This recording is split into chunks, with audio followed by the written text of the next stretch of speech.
حضرات محترمہ، یہ میں آپ کو بتا دوں، ایک مرتبہ حضرت موسیٰ علیہ السلام بڑا فصیح و بلیغ و بیان فرما رہے ہیں۔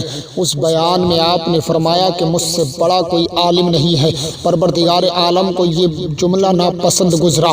اللہ تبارک تعالیٰ نے فرمایا کہ اے موسیٰ، تم سے بڑا میرا ایک اور بندہ اور عالم رہتا ہے جس کا نام خضر ہے۔ حضرت موسیٰ نے جب اتنا سنا تو آپ کے دل میں شوق پیدا ہوا کہ ان سے ملاقات کی جائے۔ اللہ تبارک تعالیٰ سے اجازت مانگی، رب نے اجازت دی تھی اور سفر پر موسیٰ نکل پڑتے ہیں حضرت خضر علیہ السلام سے ملاقات کرنے کے لیے۔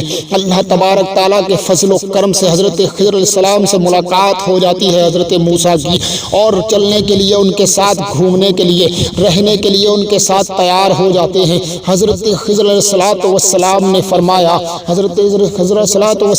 فرمایا کہ اے موسیٰ، تم میرے ساتھ صبر نہیں کر سکو گے۔ حضرت موسیٰ علیہ السلام نے کہا کہ میں صبر کروں گا، مجھے صبر کرنے والا ہی پاؤ گے۔ حضرت خضر علیہ السلام نے کہا تو ٹھیک ہے، میرے ساتھ چلو۔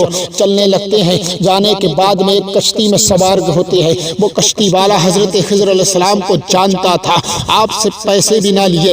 حضرت خضر علیہ السلام نے اس کی کشتی کو تھوڑا سا توڑ دیا ہے۔ حضرت موسیٰ نے جب اتنا دیکھا تو چیخ کر کے بولنے لگے، اے خضر، تم نے یہ کیا کر دیا؟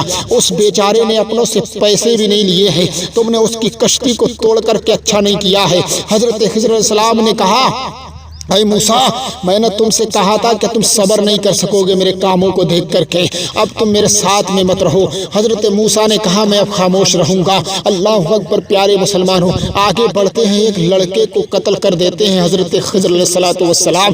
تب اتنا دیکھا موسیٰ پھر بول پڑتے ہیں، اے خضر، تم نے یہ کیا کر دیا؟ اس بچے کو قتل کر دیا ہے۔ حضرت خضر نے کہا میں نے تم سے کہا تھا کہ تم خاموش نہیں رہو گے، تم صبر نہیں کر سکو گے میرے کاموں کو دیکھ کر کے، ایسا کرو تم مجھ سے جدا ہو جاؤ۔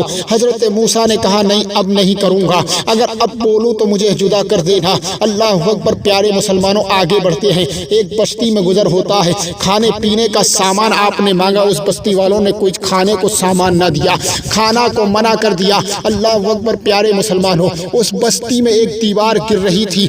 حضرت خضر علیہ السلام نے اس دیوار کو سیدھا کر کے مضبوطی سے قائم کر دیا ہے۔ حضرت موسیٰ نے جب یہ دیکھا تو کہا کہ یہ عجیب ہے کہ جو لوگ ہمیں کھانے کو انکار کر رہے ہیں، پینے کو نہیں دے رہے ہیں، ان بستی والوں کی یہ دیوار سیدھی کر رہے ہیں اور کوئی اجرت بھی نہیں لے رہے ہیں۔ کہا کہ اے خضر، تم چاہتے تو اس دیوار کی اجرت بھی لے سکتے تھے۔ حضرت خضر علیہ السلام نے کہا کہ موسیٰ، اب تم مجھ سے جدا ہو جاؤ، تم صبر نہیں کر سکو گے۔ اللہ اکبر، پیارے مسلمانوں، حضرت موسیٰ کو جدا ہونے سے پہلے کہا کہ اے موسیٰ، جاتے جاتے میری ان تینوں باتوں کی حکمت بھی سن جاؤ۔ اس میں حکمت کیا تھی؟ اللہ اکبر، پیارے مسلمانوں، حضرت خضر نے کہا، اے موسیٰ، جس بچے کو تم دیکھنا چاہتے ہو، جس بچے کے معاملے میں تم نے سوچا تھا کہ اس بچے کو میں نے قتل کر دیا ہے، تو اس کی حکمت یہ تھی کہ وہ بچہ بڑا ہو کر کے کافر بنے گا، کافر نکلے گا۔ اللہ اکبر، پیارے مسلمانوں، وہ کافر بنے گا، اس کے ماں باپ اس کی محبت میں کافر ہو جائیں گے۔ وہ مسلمان تھے، اس لیے میں نے اس کو قتل کر دیا۔ اللہ تبارک تعالیٰ سے دعا کی ہے کہ مولا اسے دوسرا لڑکا عطا فرمائے، اور جس دیوار کو میں نے گرایا تھا اس دیوار میں نیچے ایک یتیموں کا خزانہ چھپا ہوا تھا، اس کا باپ بڑا سوالے تھا۔ اللہ تبارک تعالیٰ کی مرضی تھی کہ اس دیوار کو سیدھا اور مضبوطی کے ساتھ قائم کر دیا جائے، اس لیے میں نے اس دیوار کو قائم کر دیا تاکہ ان یتیم بچوں کا خزانہ وہ خود نکال سکے۔ اور جس کشتی کو میں نے توڑا تھا، اس دریا کے کنارے دوسری کشتی پہ ایک ظالم بادشاہ بیٹھا ہوا تھا، وہ اچھی اچھی نئی نئی کشتیوں کو چھین لیتا ہے۔ میں نے اس لیے اس کو عیبدار کر دیا تاکہ اس کی کشتی کو وہ چھین نہ سکے۔ عیبدار کشتیوں کو وہ ظالم بادشاہ چھینتا نہیں ہے، اس کو پتہ نہیں تھا کہ میری کشتی کو وہ چھین سکتا ہے، اس لیے میں نے عیبدار کر دیا تاکہ اس کی کشتی نہ چھن سکے۔ اے موسیٰ، یہ اللہ کی